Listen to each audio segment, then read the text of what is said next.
Good afternoon, everyone. Thank you so much for joining us today for our Spring Scholarship webinar.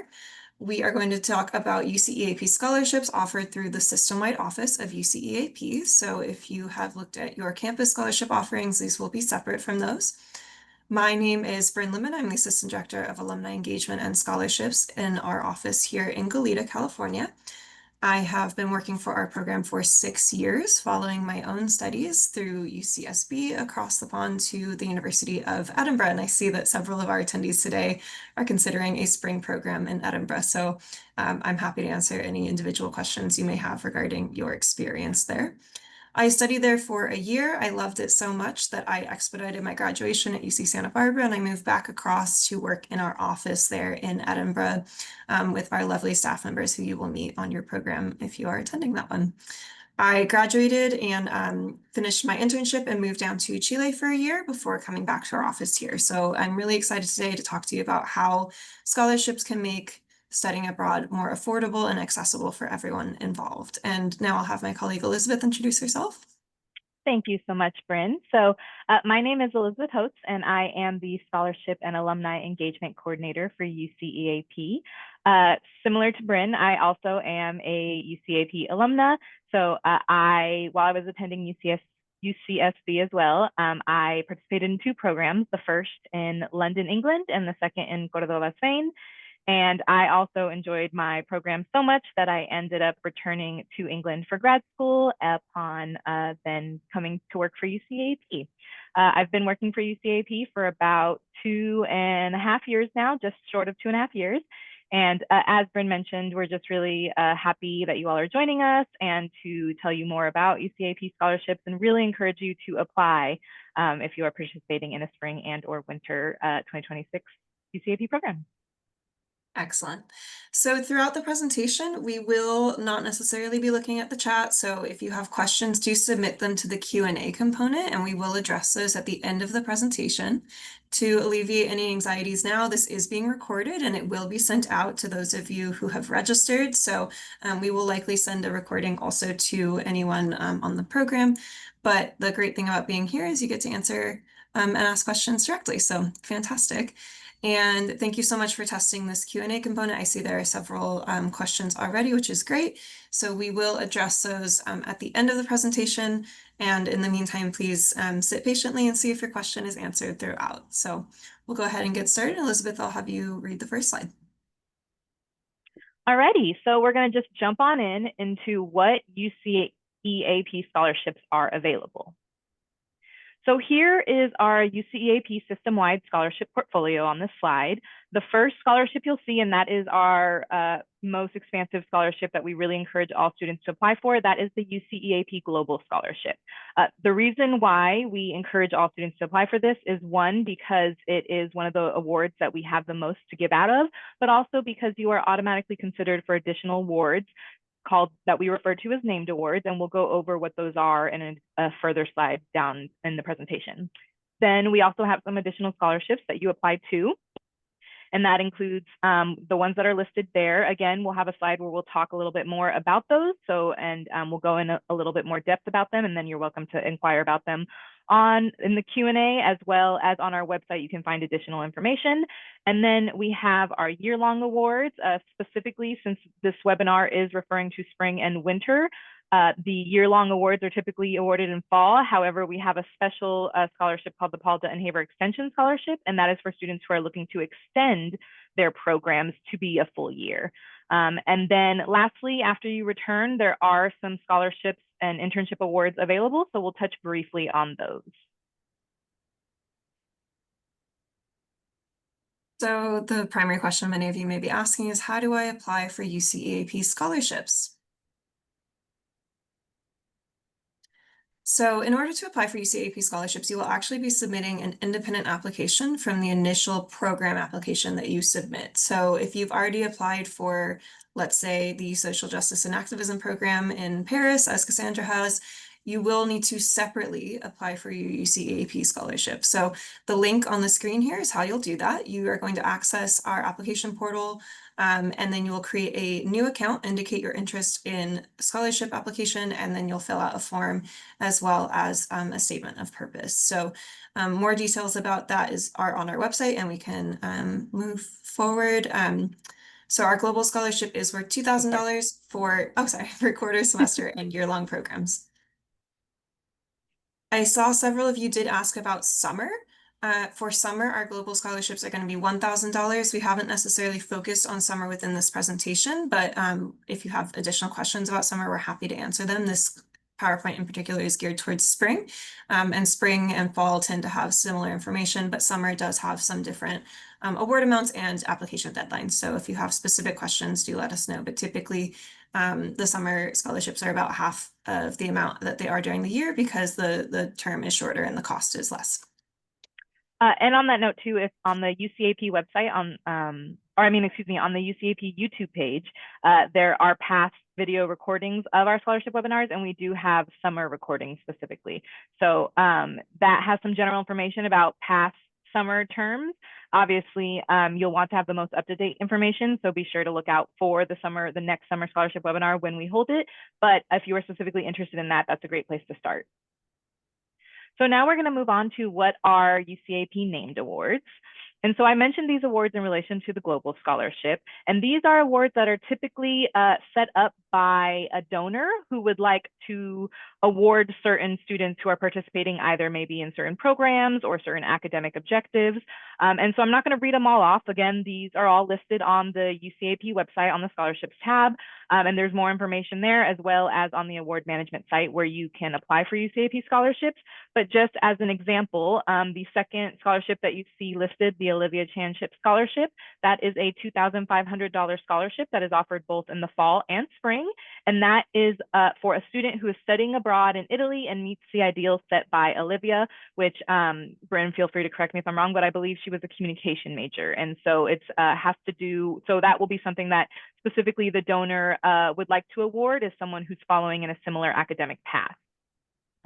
And so again, the real big thing we want to highlight with these named awards is you submit an application for the UCEAP Global Scholarship, and your application will automatically be forwarded internally within our system based on the award qualifications. So these applications do not require a separate application. All you have to do is submit a global application, and if you fulfill the qualifications that are listed here, you will be considered for them. So again, at the very least, please submit a UCEAP Global Scholarship application. I know we said we would address the Q&A at the end, but Lindsay does ask a relevant question, which is if awards say fall and spring, for example, the Olivia Award we were just mentioning, does that also mean winter? Yes. So sometimes we use spring as an all-encompassing term, but it will be available for winter programs as well. So thank you for clarifying that, Lindsay. And on our website, any ones that are for springs, specifically, you will say winter quarter / spring, just to clarify that. But if you have any questions about that, you're also always welcome to email us and double check.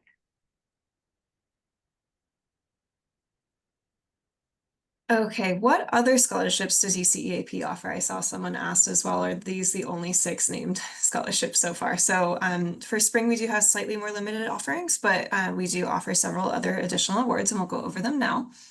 So Elizabeth, yes, perfect. So our additional awards, and several of you in the chat did mention you are attending a couple programs that are relevant to these. We offer our Founders Prize Awards for specific programs. So the Founders Prize in Entrepreneurship is going to be a $5,000 award. This is for winter and spring quarter.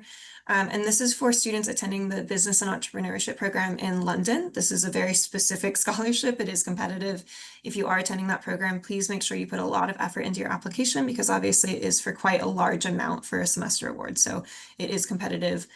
The Founders Prize in Community Engagement and Leadership. This is for our students like Victoria and Cassandra who are attending our Social Justice and Activism program in Paris. So do ensure you look into this award. Again, it is $5,000 for winter or spring. Again, it does require an additional applications. All of these will require separate applications from your global scholarship as opposed to our previous named awards, which were forwarded internally. I know we had a question about what does the top 10% of scores mean.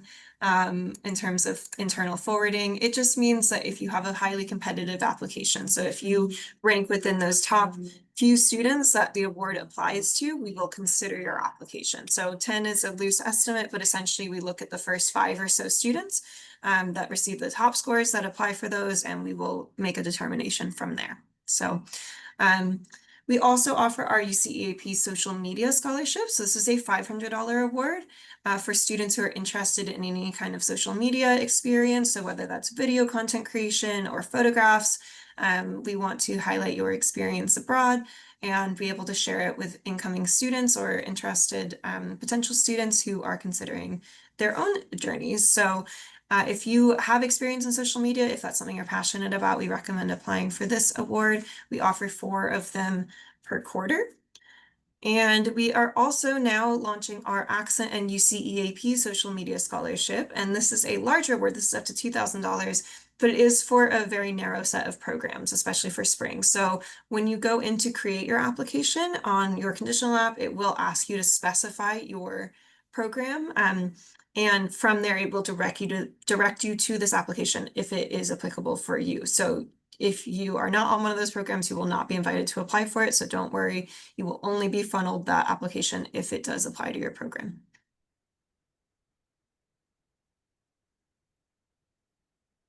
So on this slide, we have our slide describing our year-long applications, and as I mentioned, the Paul Dutton-Haver Extension Award.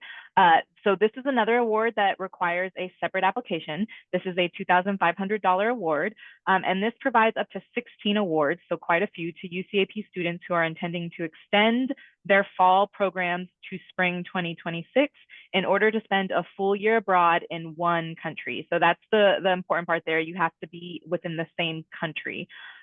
This award is given a preference for students with financial need and limited international experience, and it's supported by a donation from Linda Dutton-Haver, who is a UCAP alumna herself, who studied at the University of Bordeaux in France and loved it so much that she wants to encourage students to spend a year abroad, because she really does think a year makes a difference. Not that studying abroad for a semester isn't great also, but if you have the ability to study abroad for a year, she really encourages it, and this is how she helps to do that. So the application requirements for this award are an online form, a statement of purpose, and more information can be found on the website, a letter of recommendation that is recommended. It's not required, however, it is strongly recommended. So we do highly encourage you to submit a letter of recommendation if you are considering applying for this award. A statement of academic preparation and financial need. So as mentioned, there is a preference for students with financial need and limited international experience. So that's something that Linda specifically wants to know more about is, if you have any kind of financial need, or if you have a background that maybe has prevented you from considering extending or studying abroad, that's something that you should be sure to touch on. And then lastly, one important note that we just wanted to make with this is that because of the nature of extension applications, obviously you already are abroad, and you have to actually file paperwork to extend your program with UCAP. And so that application will open, it tends to run a little bit later. So that application will open in September and close in November. So we'll go over the rest of our scholarship deadlines, which are very firm. But this specific award has a little bit of a different, just an extended deadline, just because of the nature of extension applications. They don't run on the same calendar as general UCAP spring programs. So yeah, is there anything you want to add to that, Bryn? Okay. Excellent. What eligibility requirements are necessary for UCEAP scholarships? All UCEAP students are eligible to apply for our UCEAP scholarships, so we don't have citizenship, residency, or other eligibility requirements, so there's no minimum GPA for most of our awards. There are recommended GPAs, and there are areas in which you can explain further why you may have a lower GPA, for example, but there are no minimum requirements. So if you are a UC student who applies and are ultimately selected for an outbound program, you are eligible for a scholarship. And we do get questions each term from students who have potentially switched their program. And let's say that they ended up needing to change from one school to another, but they're going during the same term, then in all likelihood, you will be able to keep your scholarship. You don't need to necessarily make updates to your application, but all students who are outbound are eligible to apply. Okay, so now we will be moving on to what are the application deadlines for UCAP scholarships. So here we have our overall application deadline. So again, that extension scholarship I mentioned earlier is different, so it doesn't follow this exact rigid guideline. But so for spring UCAP scholarships, the applications opened on August 15th, so they are currently open, and they will be closing on September 15th. This is really important. They will be closing on September 15th by 11:59 p.m. Pacific Standard Time. So the reason why I want to emphasize this is because as many technical systems do, when they're overloaded, a lot of students go to submit their applications near the time of 11:59. And one, the system makes a hard cutoff at 11:59 and 0 seconds. So there's a timer on the system. So there is no a few seconds here, a few seconds there leeway. But two, sometimes there can be technical issues. And if you reach out to us ahead of the deadline, we will absolutely do whatever we can to assist you with submitting your application. However, we work standard business hours. And so if you are reaching out to us at 11:58 p.m., that is going to be a time that not only that, we can't do anything to the system, but also it's just not our scheduled work times. So please do keep that in mind. Submit your applications early. You are welcome to continue to make edits to your application in the system, so you can save and keep editing, but just be sure that you submit. There's a submit button and a save button. Make sure you hit the submit button when you are before that application deadline. For our summer applications, that is listed here. That application opens on January 15th and closes on February 15th. Same thing with an 11:59 p.m. Application deadline. And fall/year-long UCAP scholarship applications also open on January 15th and close on March 15th. So about a month later, because they're a little more involved and there's a few more options for fall/year-long. So I noticed in the Q&A, we did have a question about if this was specifically for all scholarships. And yes, so all UCAP scholarships, with the exception of that UCAP extension scholarship that I talked about in the slide before last, that is the only exception, in which case the deadline is just a little bit later, and that's for just the application purposes. But all other UCAP scholarships follow this exact timeline. And it has been this way for years. So just keep in mind, if you do come across application issues and you reach out to us inquiring about an extension, these are firm deadlines. We unfortunately can't make any exceptions or give any extensions for any reasons due to technical issues or things like that. So again, consult us early, start your application early, and if possible, submit early. I have a couple things to add to our conversation here. So Hadley had asked, how important is submitting the application for a scholarship as soon as it opened? Does submitting it later impact your chances? No. So Hadley, thank you for asking that question. We will compile all of the applications at once. So whether you submit it on the first day or the last day, it does not impact your score or your eligibility for the award. However, like we said, you don't want to run into technical issues, so just do ensure you submit it at least the day before the deadline. But no extra points will be offered for those who submit early. Cassandra asks, what about for winter? Would it be counted as spring? Yes, anytime you reference spring here, just go ahead and take that as winter as well. And Lindsay asks, if we have already submitted an application, can we go back and edit it? You can up until the day of the deadline. So if you have already submitted your application, but you have any changes you need to make, absolutely, but just do it in advance. So once you hit submit, you can actually go in and make changes. So if you are nervous about missing the deadline, go ahead and hit submit, and then you can just go in and edit it. And if you have any trouble doing that, or if the system doesn't allow you to, reach out to us because it should. You should be able to make edits.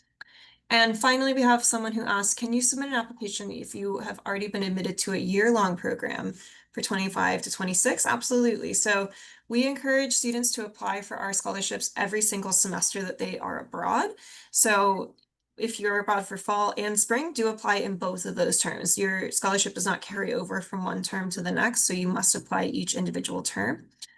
And I also wanted to mention, Elizabeth had emphasized that these are the stringent deadlines for all UCEAP scholarships, and that is absolutely true through our system-wide office. However, if you are going to apply for campus-based funding, do ensure you check those deadlines because they may vary. They may be sooner, they may be later, but they probably won't fall on the same day. So if you are going to apply for additional funding through your campus, and all campuses have different levels of funding and varieties of funding, so do check those out through your campus website.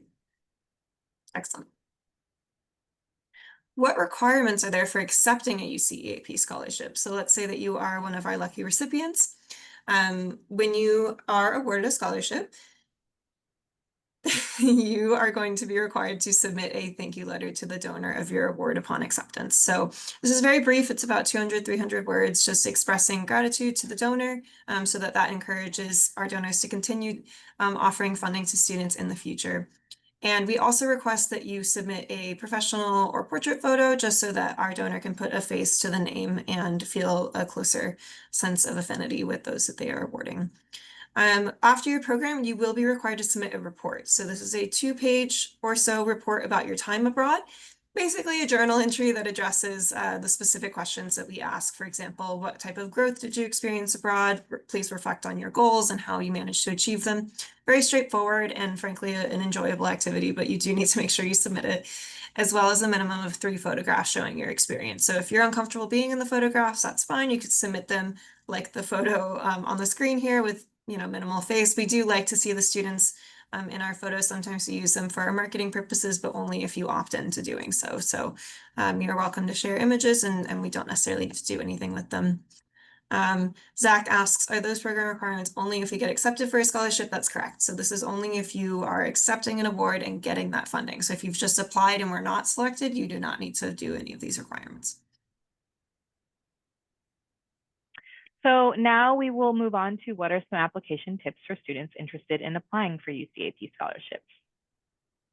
Oh, and something that I don't think we mentioned is that, so as the last slide indicated, one of the program or one of the scholarship requirements is that you submit some photos after your program has ended. And all of these photos within the PowerPoint are actually submitted by our scholarship recipients.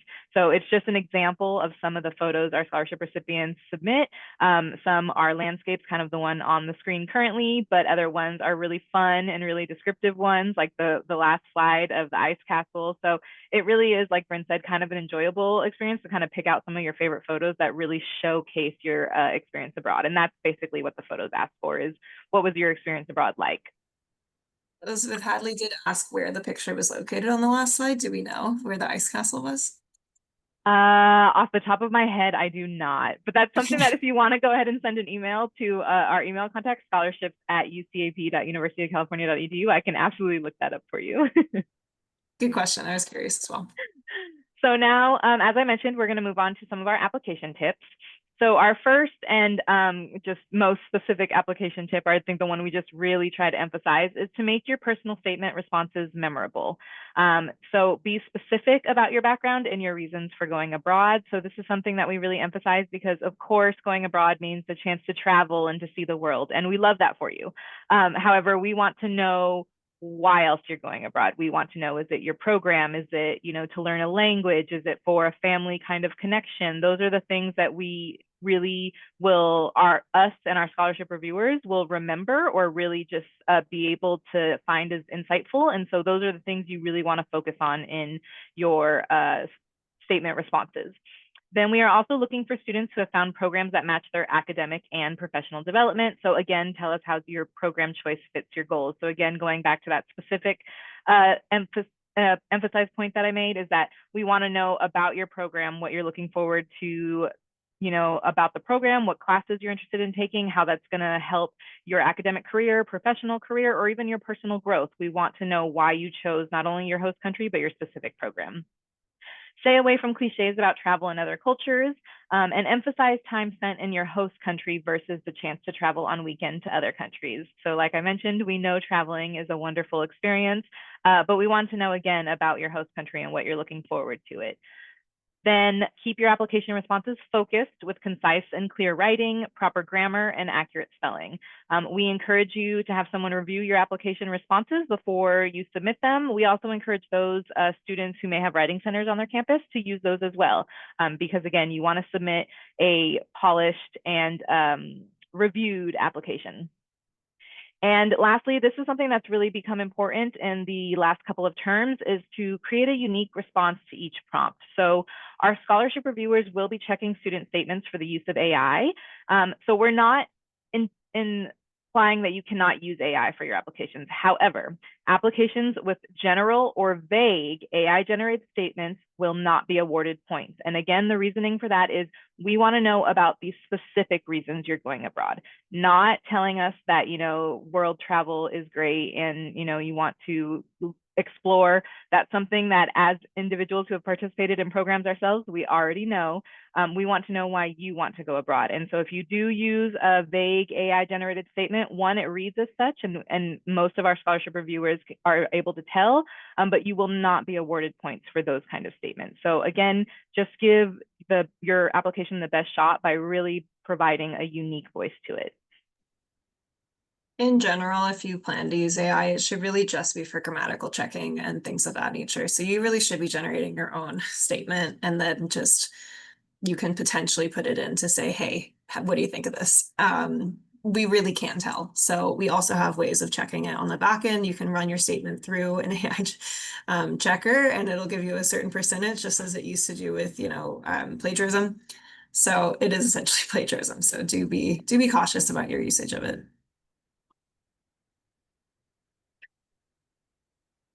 Okay, so what are some examples of high scoring application responses? So this is a question we often get, and we decided to put in some examples for you here. So this is our first statement in response to the question of why the student has chosen this particular program. What is their academic focus? What are they planning to achieve from this program? So I'll read the statement and then I'll give you some feedback on it. It says, my chosen program offers courses pertaining to my academic focus of neuroscience and philosophy of cognitive science. I plan on using these courses to fulfill my undergraduate major and minor course requirements, but also as an opportunity to learn about my scientific curiosities from different teaching perspectives, really emphasizing on the morality aspect of neuro research and the ethics of science.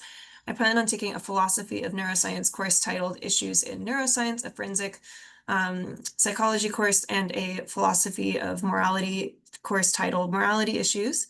To prepare for this program, I have taken courses relating to scientific ethics, BILD 61, science, race, and biology, psychology courses on drug and behavior, as well as multiple courses providing a basic understanding of neuroanatomy.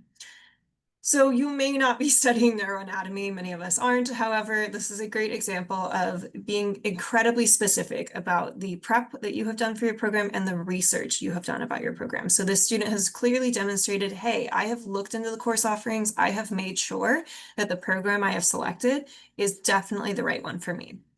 Many of our programs, I know, for example, at the University of Edinburgh, will not allow you to select your coursework in advance. You must get there and then apply for the courses on the day of registration.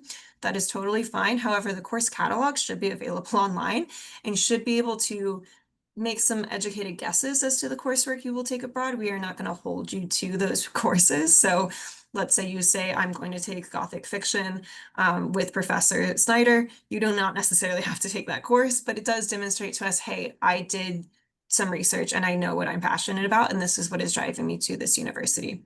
It's always great if you can specify a little bit of prep work that you've done in advance of your program, especially if you are studying a program in another language. That is really important to us. There will be specific language program questions. Apologies if it feels very loud right now. There are a lot of things going on outside my house, airplanes and construction. But you will need to specify, hey, I have done this prep work. This is why I feel really prepared to take these courses. So you don't necessarily have to list out the whole title of the course itself, but if you just want to indicate, hey, I took 3 courses in biology, I took 7 courses in Spanish, then that will give us a vague understanding of what you've prepared for.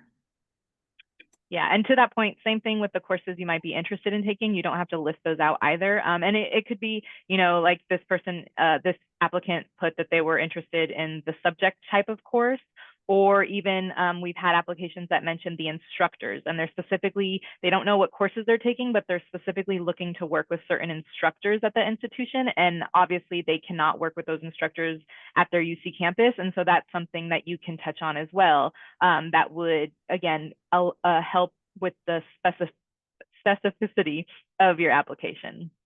So I'm going to read the second statement here.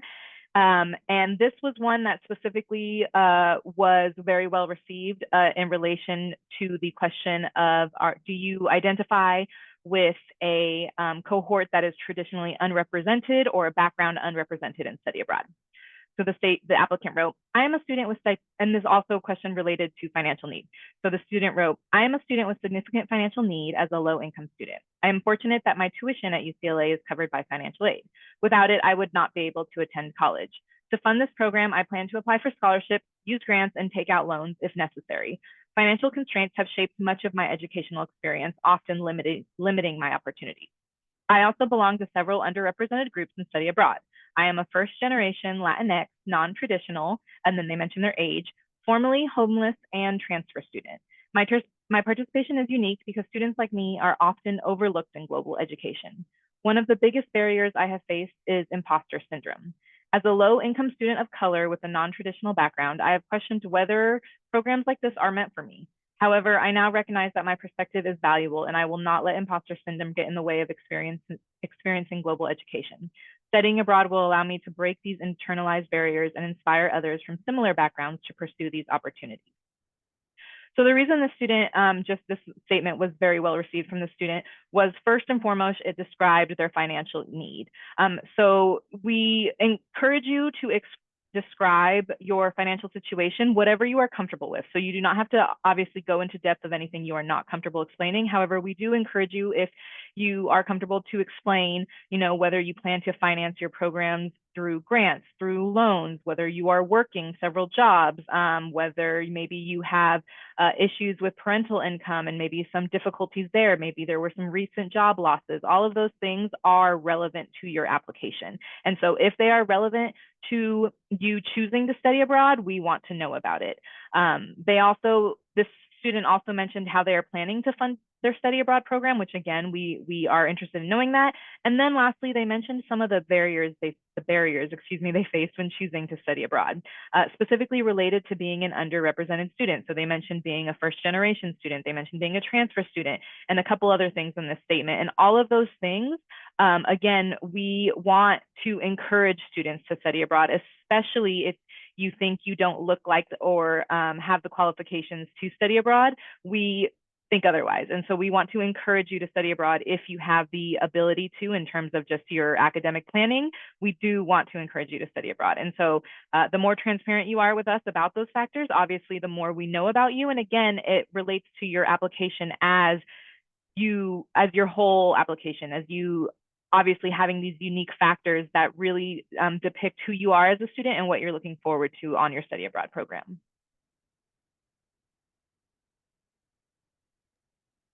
Okay, we get questions each year about combining UCEAP scholarships. So when it comes to combining awards, we do ensure that we try to spread our funding out as much as possible. So funding from UCEAP Global Scholarships cannot be combined with named awards. So this is like the Olivia Chanishib Award that we mentioned, or the Jasmine Jahan Shahi Award. Students who are selected for our scholarships will receive one or the other. This is just to ensure we spread out our funding as much as possible. So like we said, we feel very passionate about making sure students can study abroad, so we do ensure that we try to spread our awards. The social media scholarship is independent funding, and it can be received in combination with these awards. As we mentioned, it's only $500, so it's a really great bonus to additional scholarships that you may be receiving, and you can receive it in tandem. Students who are going abroad for the year, as we mentioned earlier, should apply in both terms. So like we said, applying and getting an award in fall does not guarantee funding in spring. You must apply each term, and you can get funding each term. You can combine our system-wide scholarships with campus-based scholarships and funding, or an external organization. So that will just be a matter of reporting to your financial aid office and seeing how much your financial bucket can contain. But you can combine those awards. You can also, with year-long awards, so let's say that you are actually abroad right now, or you're planning to go abroad, and you received a Chris Borton Memorial Scholarship or a Dutton-Heaver Scholarship, those can be combined with our spring awards. So you can get a global scholarship and a Dutton-Heaver Scholarship, for example. So just so that you know, those can be combined as well. On that note too, if you applied for fall awards and maybe didn't get selected for award, you are welcome, and you will be studying abroad in spring as well. You are not only encouraged, but welcome to apply again for spring scholarships. So that's a question we get sometimes. So now we'll be moving on to what are the post-program award options. And here we have our UCAP internship awards that are $750 awards. And these awards recognize students who have distinguished themselves while acquiring career training and workplace skills on a study abroad program. Awards are offered semi-annually for internships in all disciplines. And then we also have our undergraduate research awards, which range from $1,000 to $1,500 awards. And these awards recognize undergraduate students who have conducted exceptional research while studying abroad. Awards are offered annually for research projects in all disciplines. If you are interested in learning more about these specific scholarships, there's a link on this slide. On the UCAP website, you can also find the information about these awards as well. And there's also a contact if you do have questions about them. So we specifically do not manage these awards. So we like to mention them for students because they are awards you would apply to after you study abroad and you come back. So we do like to kind of put that at the top of your mind if you are planning to participate in a research or an internship UCAP program, to keep these awards in mind because you may be eligible to apply for them. But these are, again, programs that are not associated, or these are applications that are not associated with our specific UCAP spring winter 2026 scholarship applications that we've been discussing. These do have a separate application and a separate deadline. So that's something that I just want to make clear, is these are awards that you would apply to after you come back from studying abroad, not before.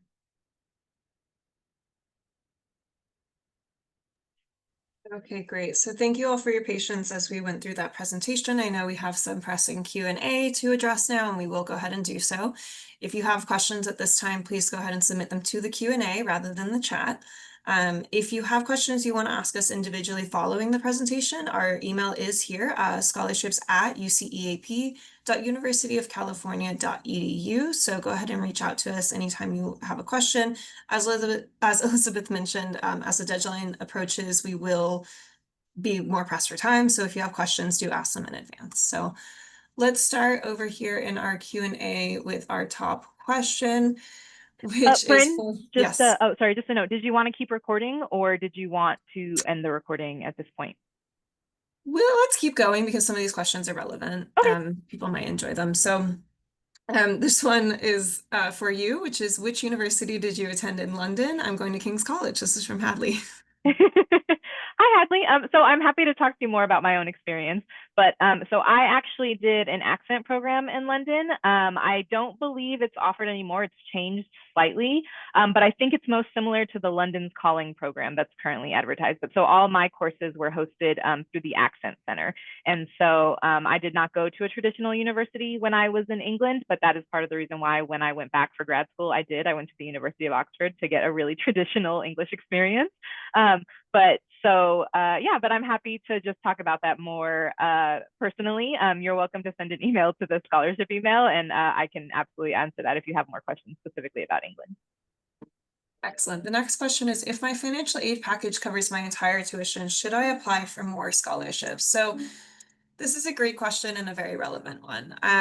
We recently discussed with our finance team a little bit more in depth regarding how packages are offered to students. So it is complicated in that if you receive really high amounts of aid, it may be challenging to fit a scholarship within your particular bucket. So to explain it in slightly clearer terms, let's say that your program costs $30,000. Let's say that you receive aid up to $28,000. That would be great to receive a global scholarship that can fit in that extra too. But if you also receive a social media scholarship of $500, that exceeds your bucket, which means that you may not be able to receive all of that funding and your scholarships may be curtailed to fit within the funding bucket. Or what can happen is that they will go in and replace your grants or loans. What we try to do first is replace your loans. Therefore, the money that you are expected to pay back, you won't need to pay back, hopefully. But it can sometimes affect your grants. So financial aid is a very complicated and individual process, so it's not necessarily something we can speak to on a broader basis. However, if you do have questions, let's say you are a student receiving a lot of aid, I would recommend going to your financial aid office and discussing specifically, hey, this is what I'm looking to, this is my program, this is how much it costs, and these are the scholarships I'm looking to apply for. How would that affect my bucket? And they can hopefully approximate that for you.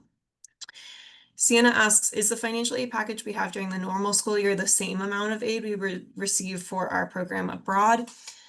It will adjust, so your package will adjust to the cost of your program. So typical, UC tuition is, let's say, $35,000 for in-state at the moment. If your program abroad is cheaper, let's say you're going to Thailand and the program only costs 20, then your aid will also be reduced because it will adjust to the cost of the program.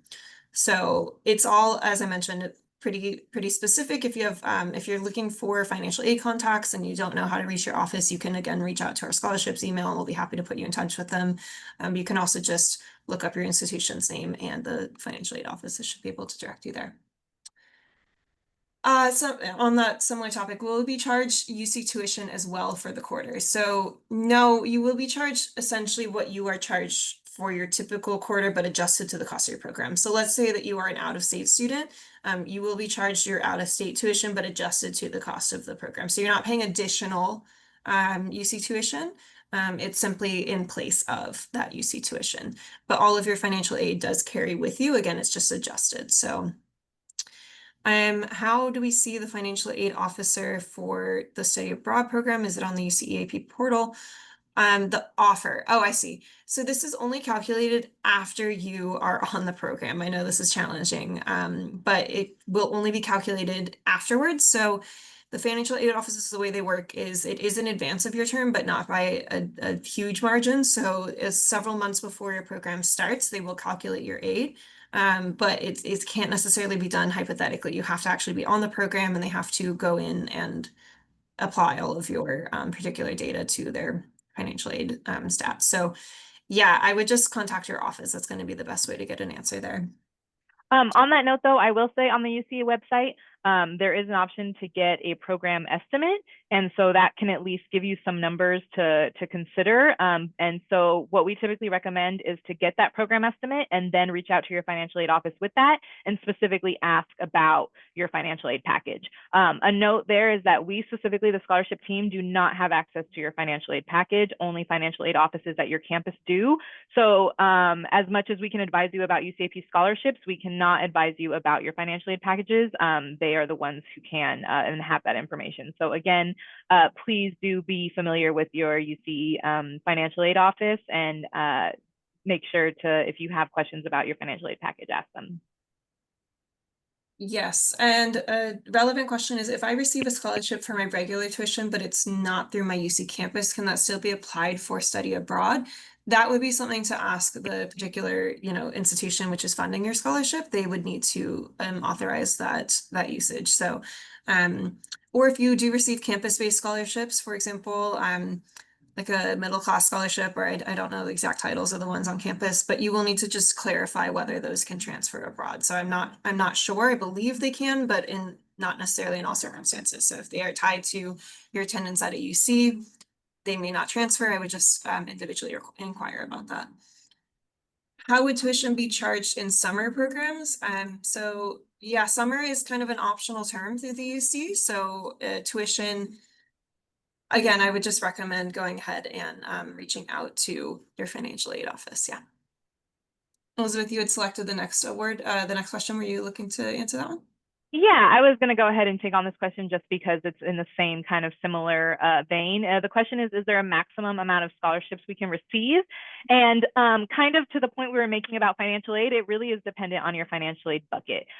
There's not necessarily a maximum amount of awards you can apply to. You can apply to any awards that you are eligible for based on those qualifications.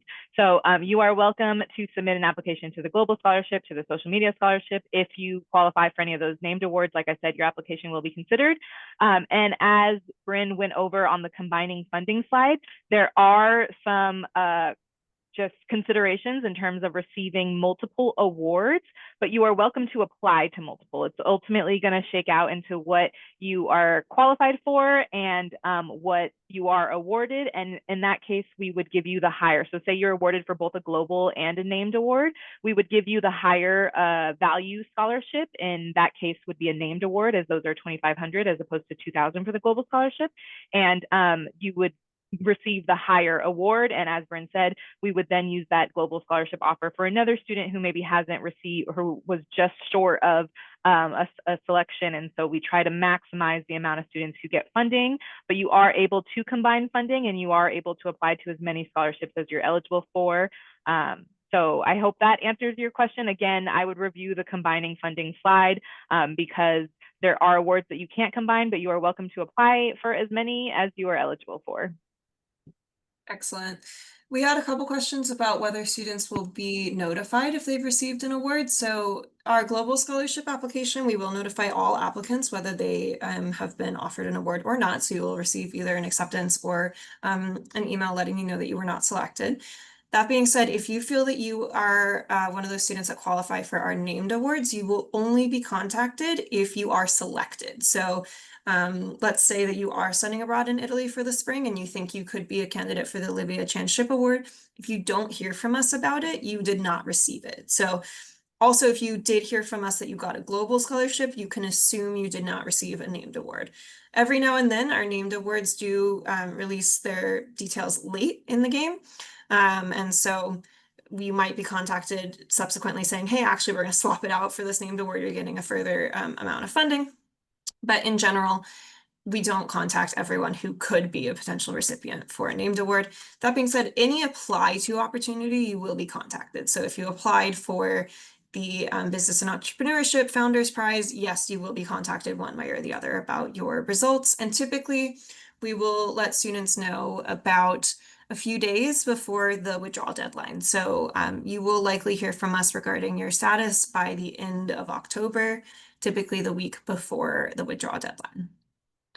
Someone asks how competitive are the scholarships? They are very competitive, unfortunately. So typically we yield about 20% of our applicants receive an award. So unfortunately, there are just a lot of students that require funding.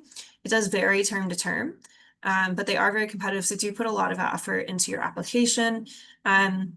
Students who are planning to extend their programs, I would say that those applications do have a pretty high rate of acceptance. So I can't guarantee you'll get that scholarship, but it is a less common path. So if you are considering extending, I do encourage you to apply for that because the likelihood of getting that scholarship is quite high. In terms of being awarded points, what are the criteria? Is it generally what was discussed in the application, or is there a rubric for evaluation? Yeah, Ella, that's a great question. So we do have rubrics for evaluation. We do evaluate students in several different categories, such as their academic preparation for their time abroad. We do offer additional points to students who fall within underrepresented categories, to students for their overall quality of application, for their career goals and things of that nature. So we do have 5 different categories in which our reviewers are asked to offer a score, and that score does vary by reviewer, but we do take an aggregate of the 3 minimum reviews on your application. So we will have 3 reviewers look at your application, and we do take an average of that, and that is what we that is your final score. So you're not being determined by one individual. It's typically 3. How can you be specific if you are attending a research program that has not been accepted to a specific lab yet? So you can just share what research you want to focus on and the lab options potentially, or one that you are hoping to get. So I know that many of us are applying for these scholarships in advance of actually being accepted into our program and having the specific details of what that will look like. I understand that.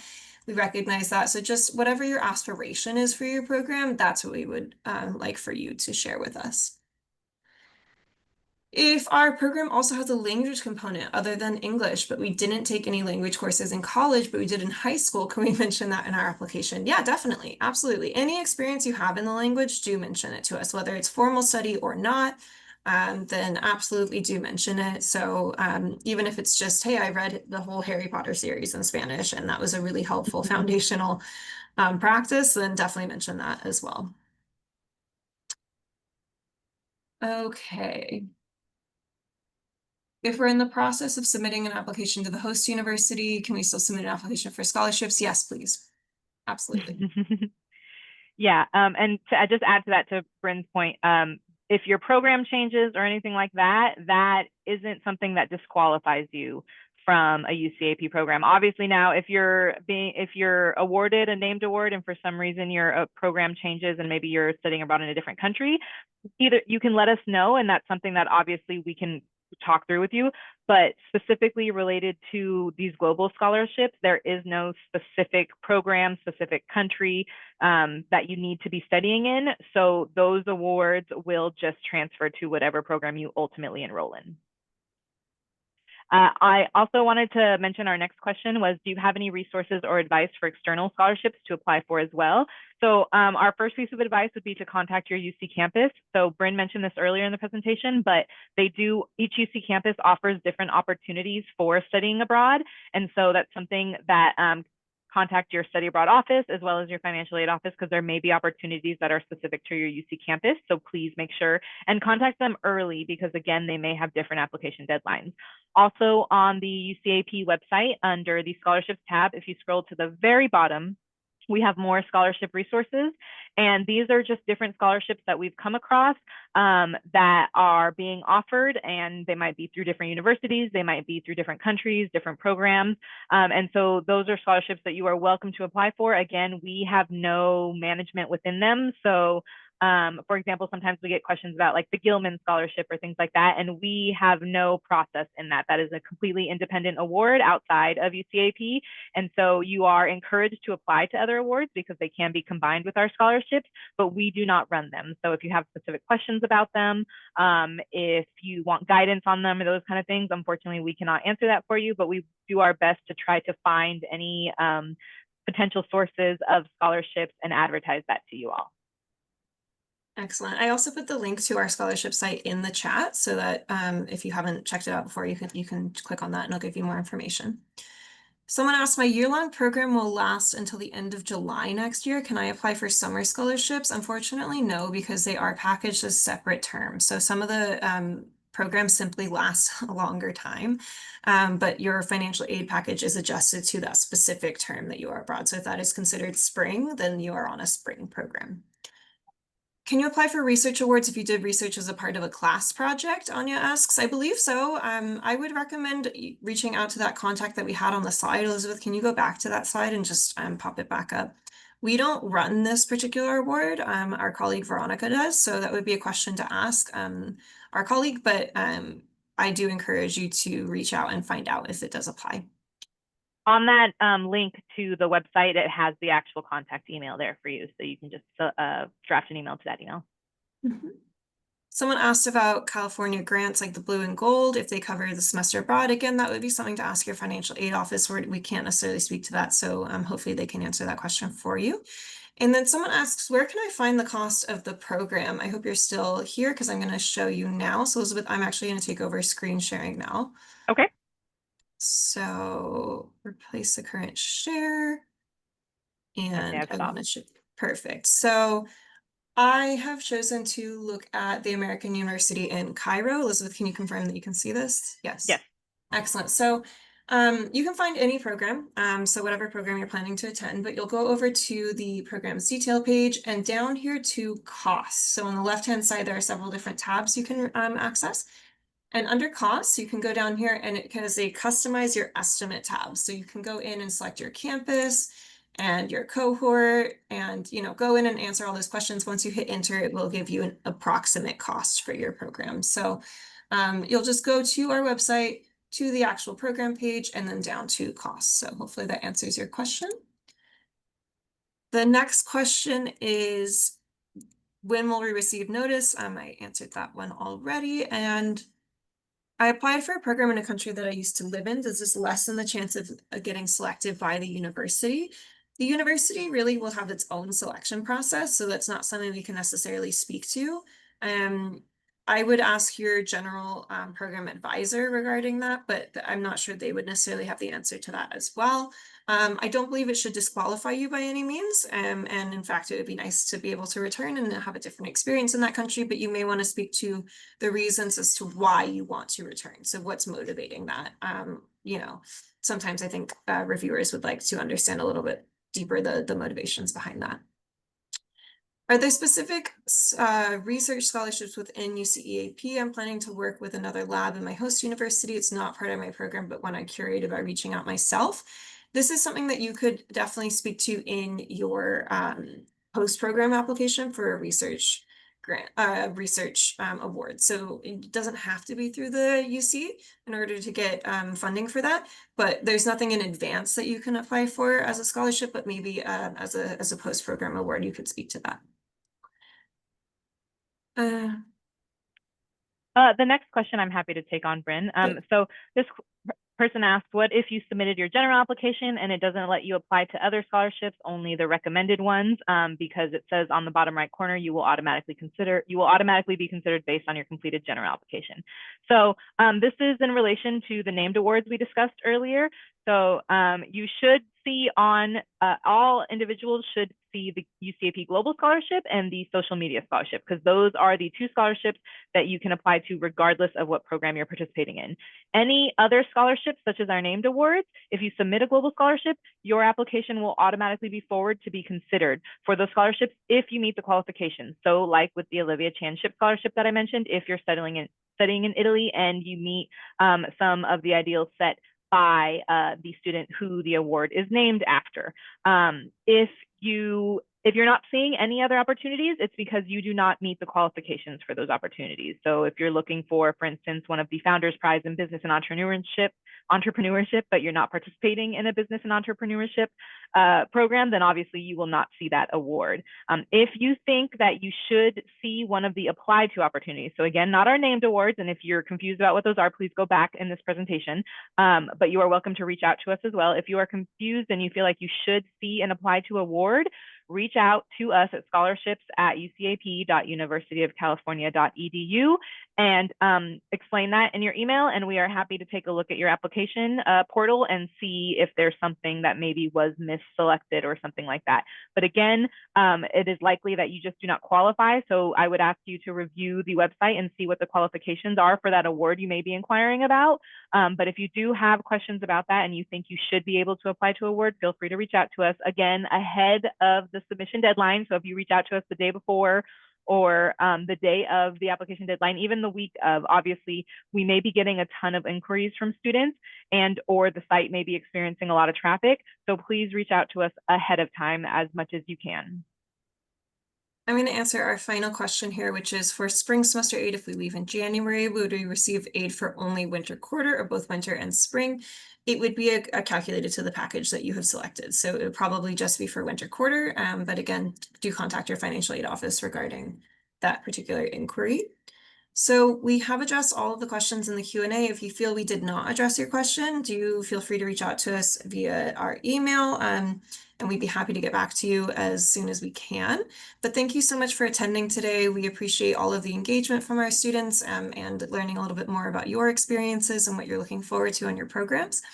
Please do start your application shortly if you have not already. I saw that several of you had mentioned not yet having started. Go ahead and just at least create the page and explore what's available to you. That way, if you have questions, you can start asking them. So best of luck with the application process, and we hope that all of you receive your awards. So thank you so much for attending today and have a great day. Thank you all. Have a wonderful day. And good luck.